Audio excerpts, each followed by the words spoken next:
Je vous propose une vidéo qui récapitule les changements de variables usuelles que vous devez parfaitement connaître et reconnaître. Donc déjà, il y a les changements de variables pour les fractions avec de l'exponentielle affine. Vous observez une fraction comme ça. Vous voyez que c'est une fraction en exponentielle, et dans votre exponentielle, il n'y a pas exponentielle x au carré. C'est exponentielle 3x, 6x, c'est de l'exponentielle affine. Par défaut, le changement de variable t exponentielle x fonctionnera. Mais parfois, la fraction est telle qu'on peut penser à d'autres changements de variables. Je vais l'illustrer rapidement. Donc voici une fraction où automatiquement on se dit changement de variable en exponentielle. Si je prends le exponentielle x par défaut, tout de suite je gère le bloc dt. Il faut toujours faire ça. dt c'est exponentielle x dx. Et donc pour tout passer en exponentielle x, je vois que là en fait j'ai une correspondance dx égale 1 sur t dt. Donc je vais pouvoir changer dx grâce à cette observation. Et le f de x, si j'observe que c'est exponentielle x au cube sur exponentielle x puissance 6 plus exponentielle x au cube plus 1, alors je vois que je pourrais écrire t cube sur t puissance 6 plus t cube plus 1. Et donc, je pourrais écrire ça. Voilà, et le dx, c'est 1 sur t dt. Et évidemment, je n'oublierai pas de réduire là mon t cube avec t. Donc finalement, j'aurai une fraction rationnelle t carré sur t6 plus t3 plus 1 dt à primitiver. Mais si j'ai observé que finalement, voilà, exponentielle 3x, ça avait l'air plus sympa, que ça se répète. Là, j'aurai exponentielle 3x carré si j'observe bien. Alors, je peux choisir un autre changement de variable. Je peux mettre t égale exponentielle 3x. Le dt, je vous rappelle que dt, c'est la dérivée de ça, fois dx. Et donc, la dérivée de mon exponentielle 3x, c'est 3 exponentielle 3x dx.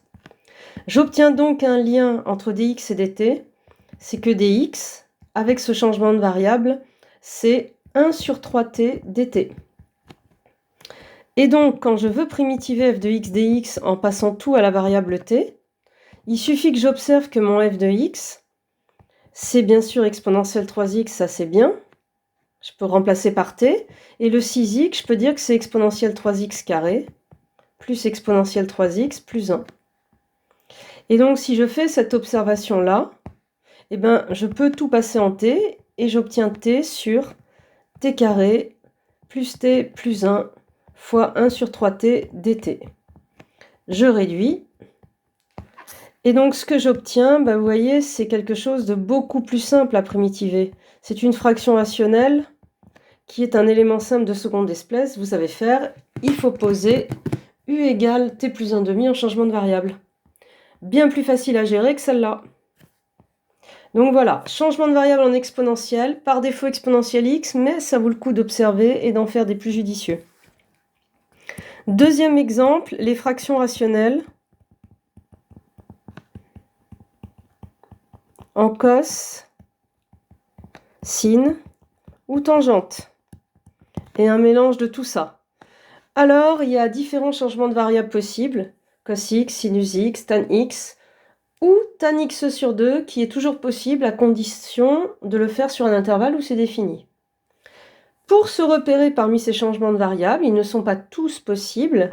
On peut utiliser les règles de Bioch ou l'instinct. On verra en TD comment on manipule les règles de Bioch. Mais donc, ce que j'attends de vous, puisque derrière cette vidéo, je vais faire une gamme, c'est que si vous devez primitiver cos x sur 1 plus sin carré x plus plus 3 cos carré x, par exemple, et là je vais mettre sin x,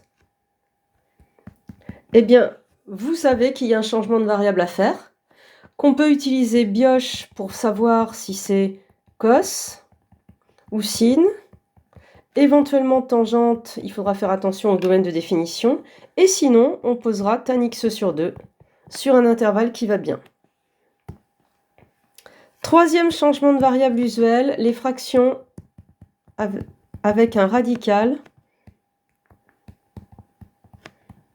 qui est homographique, c'est-à-dire alpha x plus bêta sur gamma x plus delta. Alpha, bêta, gamma, delta étant des constantes. Alors, le changement de variable par défaut, c'était égal racine de alpha x plus bêta sur gamma x plus delta. Dernière petite chose, pour les primitives de puissance de sin ou de cos,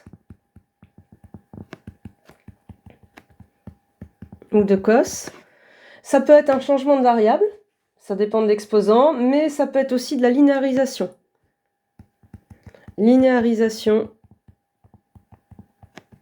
ou changement de variable. En fait, ça dépend si vos exposants, s'il y a des exposants impairs ou pas. Par exemple, sinus cube x cos 4x, vous observez un exposant impair. Vous allez pouvoir faire un changement de variable. Ça va être u égale cos x. Parce que comme ça, votre du, ça sera moins sinus x dx. Et du coup, vous allez prendre un des sinus x de l'exposant impair pour le mettre dans du. On verra aussi ça en TD. Si vous observez uniquement un exposant pair, aucun exposant impair là-dedans, alors il vaudra mieux linéariser. Linéariser cos 4x. Pas de changement de variable dans ce cas-là, c'est pas hyper intéressant. Voilà, donc je vous propose une vidéo 8 avec des gammes où vous devrez non pas faire le calcul, mais comme d'habitude, répondre par la méthode. Changement de variable, etc. À tout de suite.